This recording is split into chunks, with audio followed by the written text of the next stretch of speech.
The Grave by Guy de Maupassant. The 17th of July, 1883. At 2:30 in the morning, the watchman in the cemetery of Bessières, who lived in a small cottage on the edge of his field of the dead, was awakened by the barking of his dog, which was shut up in the kitchen.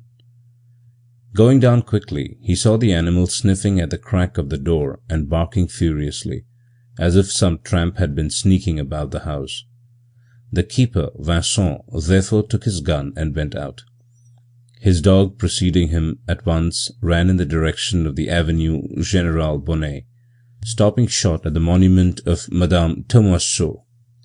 The keeper, advancing cautiously, soon saw a faint light on the side of the avenue Malenvers, and stealing in among the graves, he came upon a horrible act of profanation.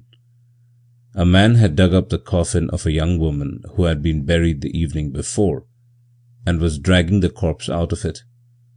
A small dark lantern, standing on a pile of earth, lighted up this hideous scene.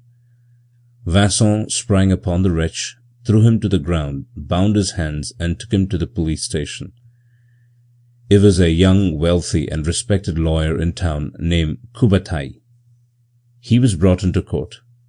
The public prosecutor opened the case by referring to the monstrous deeds of the Sergeant Bertrand. A wave of indignation swept over the courtroom. When the magistrate sat down, the crowd assembled cried, "Death! Death!" With difficulty, the presiding judge established silence. Then he said gravely, "Defendant, what have you to say in your defense?" Courbataille, who had refused counsel, rose. He was a handsome fellow, tall, brown, with a frank face, energetic manner, and a fearless eye. Paying no attention to the whistlings in the room, he began to speak in a voice that was low and veiled at first, but that grew more firm as he proceeded. "Monsieur le Président, gentlemen of the jury, I have very little to say. The woman whose grave I violated was my sweetheart. I loved her. I loved her not with a sensual love, and not with a mere tenderness of heart and soul, but with an absolute, complete love, with an overpowering passion. Hear me. When I met her for the first time, I felt a strange sensation. It was not astonishment nor admiration, nor yet that which is called love at first sight, but a feeling of delicious well-being, as if I had been plunged into a warm bath. Her gestures seduced me, her voice enchanted me, and it was with infinite pleasure that I looked upon her person. It seemed to me as if I had seen her before, and as if I had known her a long time. She had within her something of my spirit. She seemed to me like an answer to a cry uttered by my soul, to that vague and unceasing cry with which we call upon hope during our whole life. When I knew her a little better, the mere thought of seeing her again filled me with exquisite and profound uneasiness.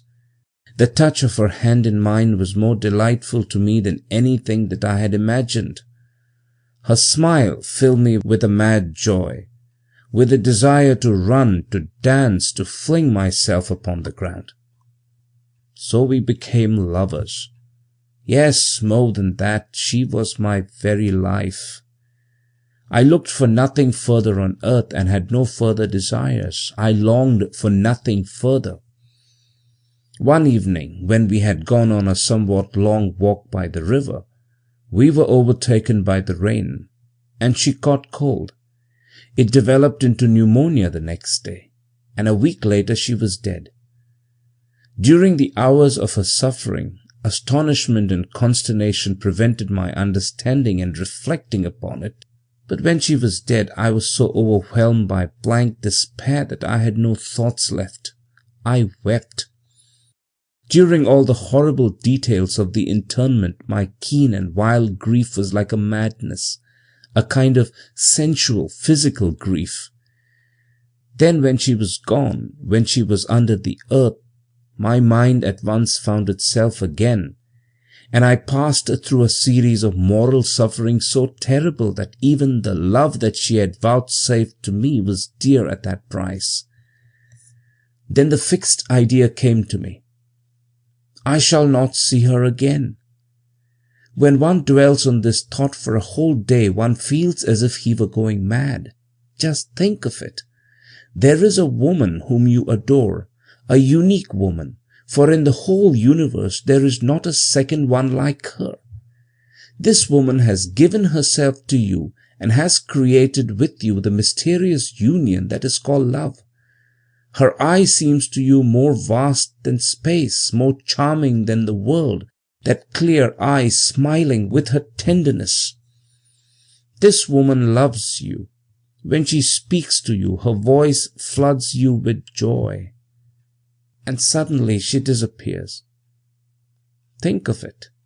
She disappears not only for you, but forever. She is dead. Do you understand what that means?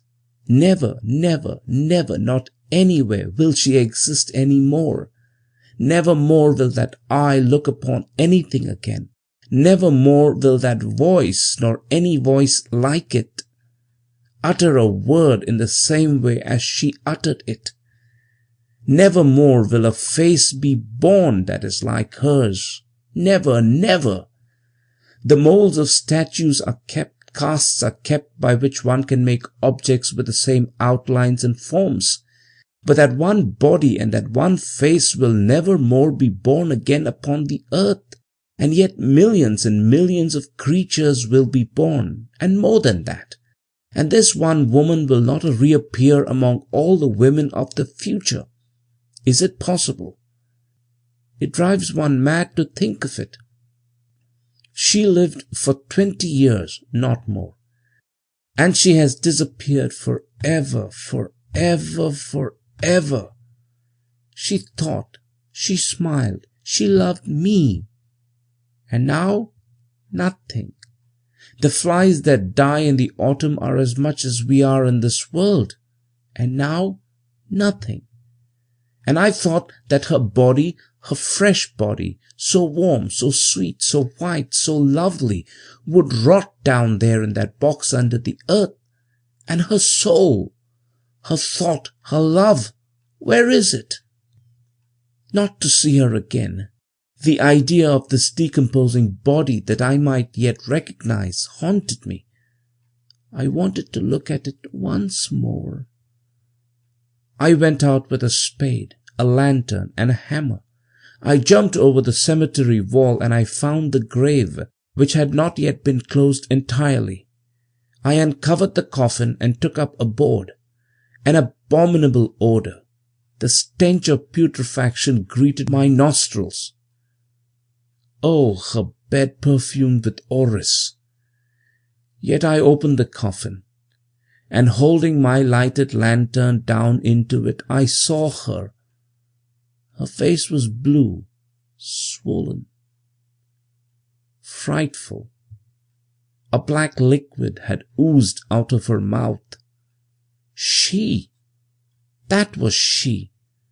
Horror seized me. But I stretched out my arm to draw this monstrous face toward me. And then I was caught. All night I have retained the foul odor of this putrid body, the odor of my well-beloved, as one retains the perfume of a woman after a love embrace. Do with me what you will. A strange silence seemed to oppress the room. They seemed to be waiting for something more. The jury retired to deliberate. When they came back a few minutes later, the accused showed no fear and did not even seem to think. The president announced with the usual formalities that his judges declared him to be not guilty. He did not move, and the room applauded.